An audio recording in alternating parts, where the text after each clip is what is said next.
Halo sahabat-sahabat sekalian, saya Saiful.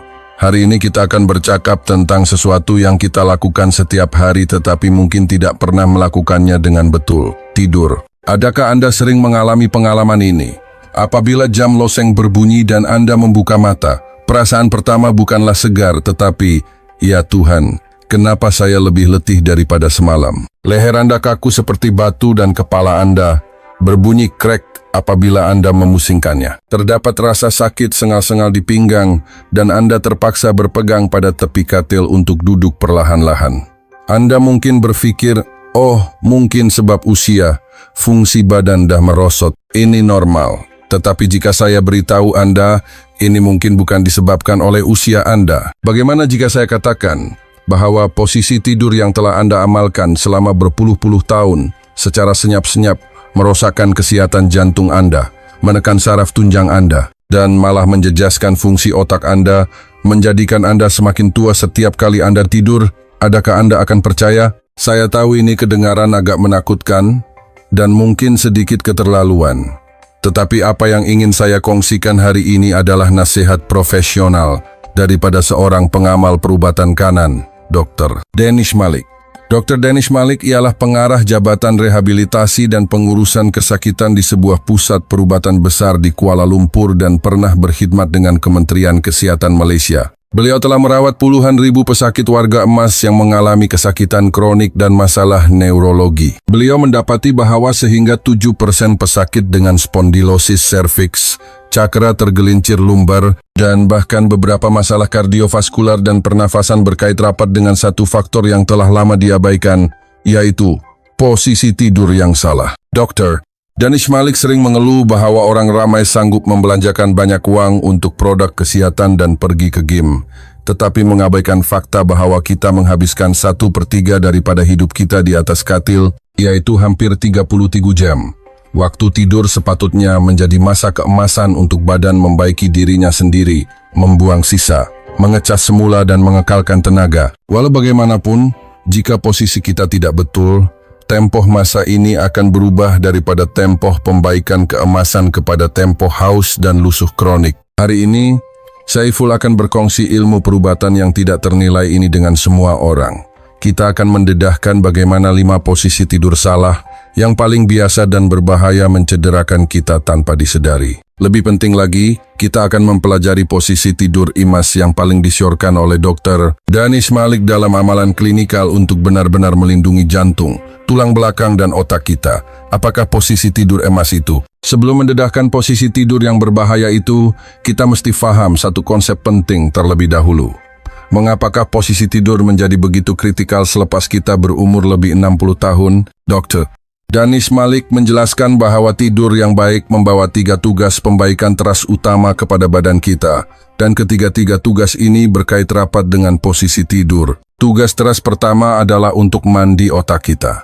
Ini kedengaran ajaib, tetapi ia adalah benar. Para saintis telah mendapati bahwa apabila kita memasuki fase tidur nyenyak, satu saluran di dalam otak yang dipanggil sistem limfatik akan dibuka. Apabila ia terbuka, cecair cerebrospinal akan digunakan untuk membersihkan pelbagai sisa metabolik yang dihasilkan oleh otak semasa operasi siang hari, sama seperti mengepam tandas. Salah satu sisa yang paling terkenal dipanggil protein beta amyloid. Pengumpulan protein ini yang tidak normal pada masa ini dipercayai sangat berkaitan dengan kejadian penyakit Alzheimer demensia. Kajian mendapati bahwa tidur mengiring boleh membuat sistem detoksifikasi otak ini beroperasi dengan paling cekap. Jika posisi tidur Anda tidak betul, mengakibatkan kualitas tidur yang buruk dan tidak dapat memasuki fase tidur nyenyak, ia bermakna otak Anda tidak akan berfungsi dengan baik sepanjang malam. Tugas teras kedua adalah untuk mematikan sistem tekanan badan kita. Badan kita mempunyai sistem saraf autonomi yang terbahagi kepada sistem saraf simpatetik yang bertanggung jawab untuk berlawan dan menghadapi tekanan dan sistem saraf parasimpatetik yang bertanggung jawab untuk berehat dan bersantai. Pada waktu siang,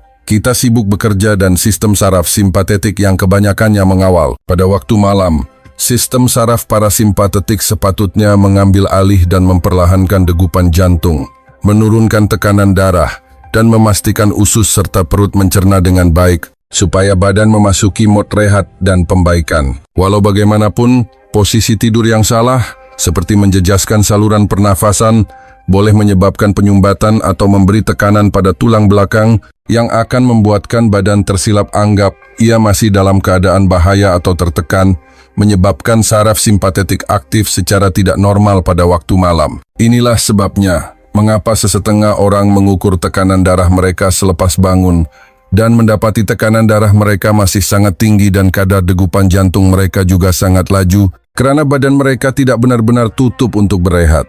Tugas teras ketiga adalah untuk melepaskan beban dan membaiki otot rangka kita. Tulang belakang kita dari leher hingga ke pinggang terpaksa menampung berat seluruh bahagian atas badan kita pada waktu siang. Cakra intervertebra berada di bawah tekanan yang hebat dan termampat. Waktu tidur adalah satu-satunya masa untuk mereka melepaskan beban, bersantai dan menyerap semula air serta nutrien untuk memulihkan keanjalan. Posisi tidur yang baik dapat memastikan tulang belakang kita dalam keadaan santai yang paling hampir dengan lengkungan fisiologi semula jadi, membolehkan otot dan ligamen di sekelilingnya berehat. Walau bagaimanapun, jika posisi tidur salah, ia sama seperti memaksa otot dan sendi di bahagian tertentu untuk bekerja lebih massa pada sudut yang tidak semula jadi selama 8 jam. Lama-kelamaan, otot akan menjadi kaku dan tidak seimbang.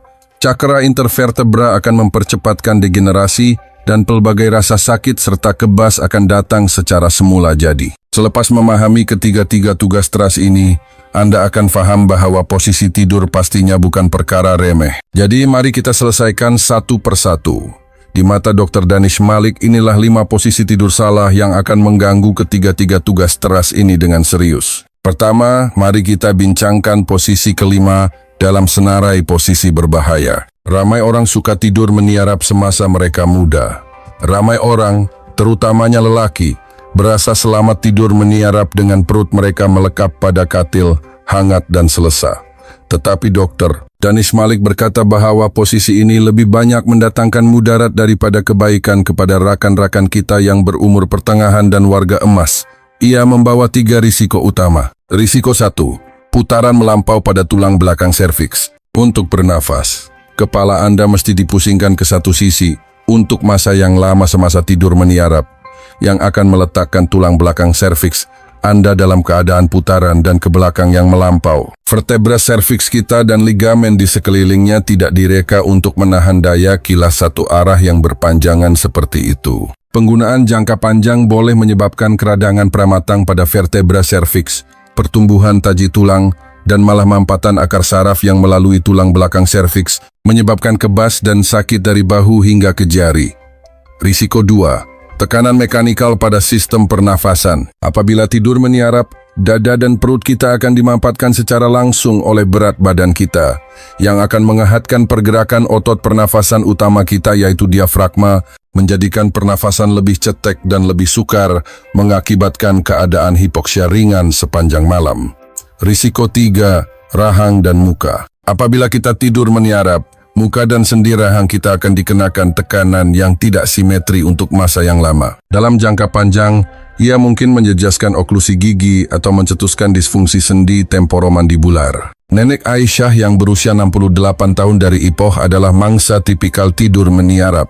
Di bawah nasihat pasukan Dr. Danish Malik, beliau menghabiskan hampir sebulan menggunakan bantal untuk menetapkan badannya di kedua-dua belah sisi, sebelum perlahan-lahan dapat menghilangkan tabiat tidur meniarap. Selepas perubahan itu, bukan sahaja kualiti tidurnya meningkat dengan ketara, malah kekakuan bahu dan lehernya pada waktu pagi, serta sakit kepala sekali-sekala juga sembuh tanpa ubat. Jadi jika Anda masih biasa tidur meniarap, Anda benar-benar perlu bertekad untuk mengubahnya. Kemudian posisi tidur berbahaya yang keempat, saya percaya lebih separuh rakan-rakan akan fikir ini adalah posisi yang paling sihat, yaitu baring terlentang. Ramai orang berpikir bahwa tulang belakang lurus di dalam badan, yang pastinya posisi yang paling sihat. Dr. Danish Malik berkata bahwa konsep ini hanya separuh betul.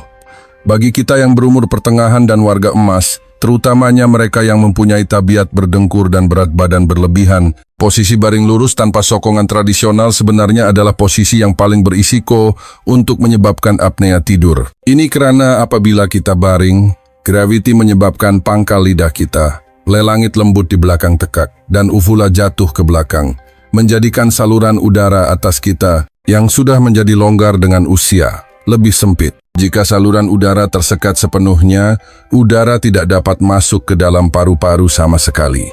Inilah apnea tidur. Dalam beberapa puluh saat atau bahkan puluhan saat pernafasan terhenti, kandungan oksigen dalam darah kita akan menurun dengan mendadak.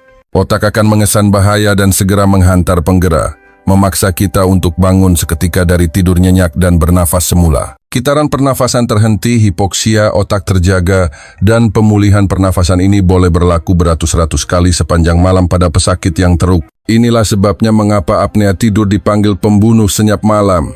Ia boleh meningkatkan risiko tekanan darah tinggi, aritmia, serangan jantung dan stroke sebanyak 3 hingga 4 kali ganda. Adakah itu bermakna kita tidak boleh baring lurus sama sekali? Tidak, bukan begitu. Dr. Danish Malik menyediakan kaedah baring lurus yang diubah sesuai. Selepas baring, ambil bantal atau tuala yang digulung dan letakkan di bawah lutut Anda. Tindakan mudah ini dapat mengurangkan tekanan pada pinggang Anda dengan banyak dan mengekalkan penjajaran tulang belakang yang baik. Itu sahaya. Seterusnya, mari kita lihat yang ketiga dalam senarai posisi berbahaya, tidur mengiring ke kiri. Ramai orang pernah mendengar bahwa tidur mengiring ke kiri membantu penghadaman, tetapi Dr. Danish Malik mengingatkan kita bahwa prinsip ini tidak terpakai kepada dua kumpulan orang. Pesakit kegagalan jantung dan pesakit reflux gastroesofagus. Pertama, jantung kita terletak di tengah rongga dada, sedikit ke kiri. Untuk jantung yang sihat, kesan tidur mengiring ke kiri pada dasarnya tidak relevan. Walau bagaimanapun, bagi pesakit dengan kegagalan jantung kongestif atau jantung yang membesar, apabila tidur mengiring ke kiri, jantung akan lebih dekat dengan dinding dada disebabkan oleh grafiti yang mungkin mengubah tekanan pengisian ruang jantung dan menyebabkan ketidakselesaan atau debaran malam pada sesetengah pesakit yang sensitif. Masalah kedua yang lebih biasa ialah reflux gastroesofagus yang merupakan masalah struktur fisikal semata-mata. Pintu masuk esofagus kita ke perut, injap perut, terletak sedikit di bahagian atas kanan perut. Apabila kita tidur mengiring ke kanan, posisi pintu masuk ini akan lebih tinggi daripada paras asid perut. Jadi asid perut tidak mudah untuk keluar. Tetapi apabila kita berpusing untuk tidur mengiring ke kiri, seluruh perut menjadi seperti botol yang berisi air. Jika asid perut dituang ke kiri, ia akan terus membanjiri pintu masuk tersebut. Sejumlah besar asid perut dan makanan akan mudah mengalir kembali ke esofagus, menyebabkan pedih ulu hati atau batuk malam. Posisi tidur berbahaya yang kedua adalah kesilapan yang ramai orang lakukan setiap hari. Tidur dengan bantal yang terlalu tinggi. Kepala boleh dikatakan sebagai teman tidur kita yang paling penting. Tetapi jika kita memilih bantal yang salah, ia akan menjadi punca masalah tulang belakang serviks kita. Ramai orang suka perasaan disokong tinggi, atau terbiasa membaca atau menonton TV di atas katil dengan bantal tinggi, dan terus tertidur apabila letih. Posisi tidur ini akan meletakkan kepala dan leher kita dalam keadaan membongkok ke hadapan yang serius. Sama seperti ketika kita menunduk melihat telepon bimbit untuk masa yang lama. Postur ini akan membuatkan otot leher belakang kita meregang dan tegang sepanjang malam tanpa rehat, yang membawa kepada keletihan otot dan fibrosis. Pada masa yang sama, ia akan meningkatkan tekanan pada cakra intervertebra serviks, mempercepatkan degenerasi, dan akhirnya membawa kepada cakra tergelincir. Lebih serius lagi, ia mempunyai risiko tersembunyi terhadap aliran darah ke otak. Kita mempunyai dua arteri vertebra yang sangat penting yang melalui lubang tulang di kedua-dua belah tulang belakang serviks untuk membekalkan darah ke bahagian belakang otak. Apabila leher dibengkokkan secara berlebihan, ini mungkin menyebabkan tekanan atau regangan pada kedua-dua arteri ini, menjejaskan bekalan darah ke otak. Bagi warga emas yang saluran darahnya sudah mengeras atau sempit, ini sudah tentu merupakan faktor risiko tersembunyi untuk stroke. Seterusnya, kita akan mendedahkan posisi tidur yang paling berbahaya dan tidak dijangka. Posisi ini boleh dikatakan sebagai posisi tidur yang paling biasa dan berbahaya. Tidur dengan kaki diluruskan sepenuhnya, terutamanya apabila baring terlentang. Mengapa? Bagaimana postur yang kelihatan paling santai dan semula jadi ini boleh menjadi punca terbesar yang merosakkan tulang belakang lumbar kita? Dr. Danish Malik menggunakan satu otot untuk menerangkan misteri ini. Otot ini dipanggil otot iliopsoas. Otot iliopsoas adalah otot teras yang terletak jauh di dalam badan kita. Ia seperti getah yang kuat yang melalui rongga pelvis dari sisi tulang belakang lumbar kita ke bahagian dalam tulang paha. Orang modern secara amnya mempunyai otot iliopsoas ini dalam keadaan mengecut karena duduk terlalu lama. Apabila kita baring terlentang dan meluruskan kaki sepenuhnya, otot iliopsoas yang memendek ini akan menarik tulang belakang lumbar kita ke bawah dengan kuat, memaksa pinggang kita terangkat dari katil dan membentuk satu lengkungan yang tergantung dan melengkung secara berlebihan. Dalam keadaan tergantung ini, tekanan pada tulang belakang lumbar kita akan tertumpu pada sendi proses artikular kecil di bahagian belakang. Lama-kelamaan, ini akan membawa kepada kehausan sendi dan keradangan. Taji tulang menyebabkan sakit pinggang yang berterusan. Inilah sebabnya mengapa ramai pesakit dengan cakra tergelincir lumbar atau stenosis tulang belakang lumbar mendapati sangat sakit untuk tidur dengan kaki diluruskan. Setelah menyebut begitu banyak perkara yang tidak boleh, Anda pasti tertanya-tanya bagaimana cara tidur yang betul. Jangan risau. Sekarang Saiful akan memperkenalkan kepada Anda dengan penuh hormat posisi tidur emas yang paling disyorkan oleh Dr. Danish Malik dalam amalan klinikal. Ia boleh menyelesaikan kebanyakan masalah di atas dengan berkesan. Nama penuh posisi tidur ini adalah posisi mengiring ke kanan yang diubah suai. Sila ikuti arahan saya langkah demi langkah untuk belajar cara menyediakannya. Langkah pertama ialah baring mengiring ke kanan. Kita akan memberi keutamaan untuk tidur mengiring ke kanan. Ini terutamanya berdasarkan fakta yang disebutkan tadi bahwa ia boleh mengelakkan mampatan jantung dan bermanfaat untuk mencegah refluks gastroesofagus. Langkah kedua ialah melaraskan bantal dan memilih bantal dengan ketinggian sederhana. Ketinggian yang ideal adalah apabila Anda baring. Bantal di belakang Anda sepatutnya dapat mengisi jurang antara bahu dan telinga Anda, supaya kepala, tulang belakang serviks dan tulang belakang toraks Anda dapat dikekalkan dalam satu garisan lurus mendatar. Langkah ketiga ialah membengkokkan lutut Anda. Bengkokkan lutut dan sendi pinggul Anda secara semula, jadi dan sedikit kepada kira-kira 30 hingga 45 darjah, seperti udang. Tindakan membengkok ini dapat melepaskan serta-merta ketegangan otot iliopsoas yang tegang pada tulang belakang lumbar. Langkah keempat juga merupakan yang paling kritikal. Letakkan bantal kecil atau bantal peluk di antara lutut Anda. Ketebalan bantal harus mencukupi untuk mengekalkan pelvis Anda dalam kedudukan neutral, supaya lutut dan buku lali kaki atas berada pada ketinggian yang sama dengan pelvis. Tindakan ini dapat menstabilkan pelvis dan menghalang tulang belakang lumbar daripada berputar semasa tidur. Langkah 5. Jika Anda berasa tidak selesa di bahu, Anda boleh memegang bantal lain di hadapan dada Anda, supaya lengan atas mempunyai tempat untuk bersandar. Postur ini sangat baik. Boleh dikatakan ia menggabungkan semua kelebihan dalam satu. Sudah tentu, tiada siapa yang boleh mengekalkan postur yang sama sepanjang malam. Jadi jika Anda berpusing pada tengah malam dan bertukar menjadi posisi baring yang diubah sesuai dengan bantal di bawah lutut, itu juga bagus. Matlamat kita adalah untuk memastikan badan Anda berada dalam salah satu daripada dua postur mesra badan ini untuk sebahagian besar masa tidur Anda. Jika Anda mempelajari posisi tidur emas ini, Anda telah pun menguasai kunci untuk melindungi badan Anda dan mendapat markah 80. Tetapi jika Anda ingin mengejar kualiti tidur 100 markah dan menjadi pakar tidur yang sebenar, maka Anda juga mesti mempelajari 3 rahasia berikut yang dikongsi oleh Dr. Danish Malik. Rahasia pertama ialah memahami semula hubungan antara alkohol dan tidur. Ramai orang percaya bahwa segelas wine sebelum tidur boleh membantu Anda tidur. Tetapi ini sebenarnya adalah salah faham terbesar tentang alkohol. Walaupun alkohol boleh membuat Anda berasa mengantuk lebih cepat, ia adalah malapetaka kepada struktur tidur. Ia akan menghalang tidur pergerakan mata pantas kita secara teruk pada separuh kedua malam. Tidur ini sangat penting untuk penyatuan ingatan dan pengawalan emosi kita.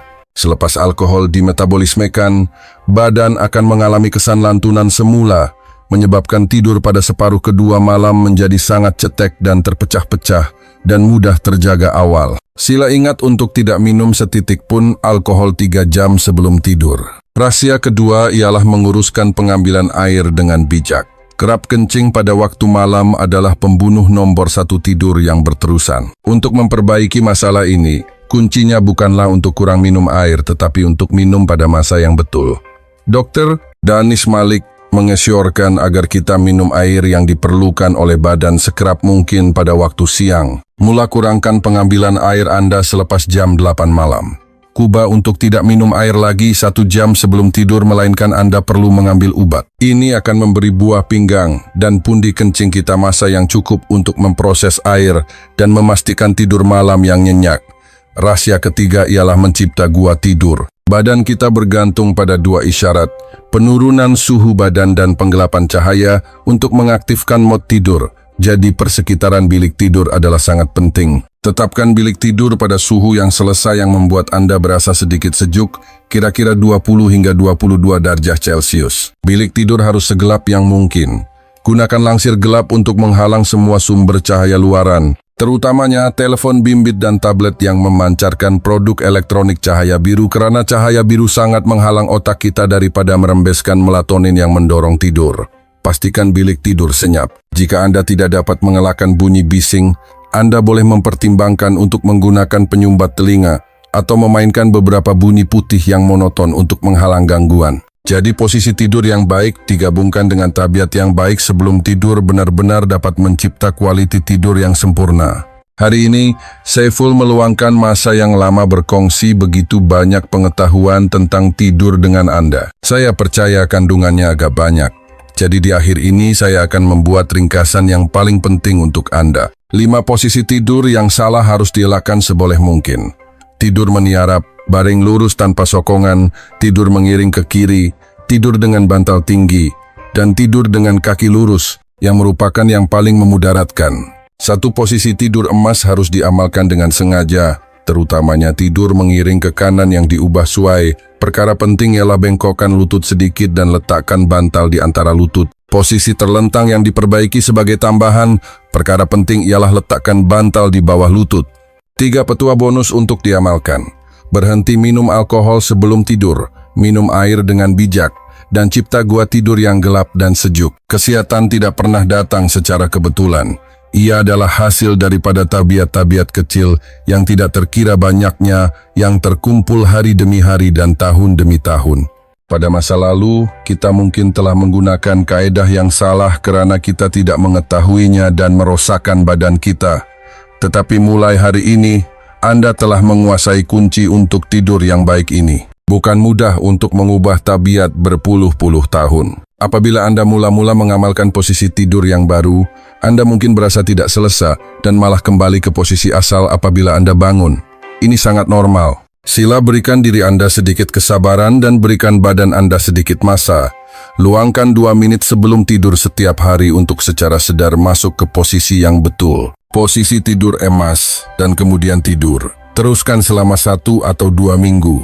Badan Anda akan perlahan-lahan mengingati posisi yang paling selesa dan santai ini. Anda akan mengalami sendiri apa yang dimaksudkan dengan bangun dengan segar. Akhir sekali, Saiful ingin menjemput Anda sekali lagi untuk menulis "Saya akan mula berubah" malam ini di ruangan komen di bawah. Ini bukan sekadar slogan. Ia adalah satu janji yang tulus yang Anda buat untuk kesehatan Anda sendiri.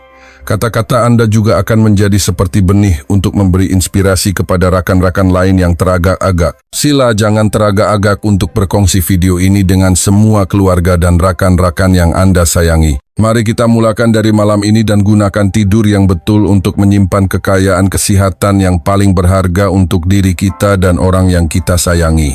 Saya Saiful. Jumpa lagi di lain waktu.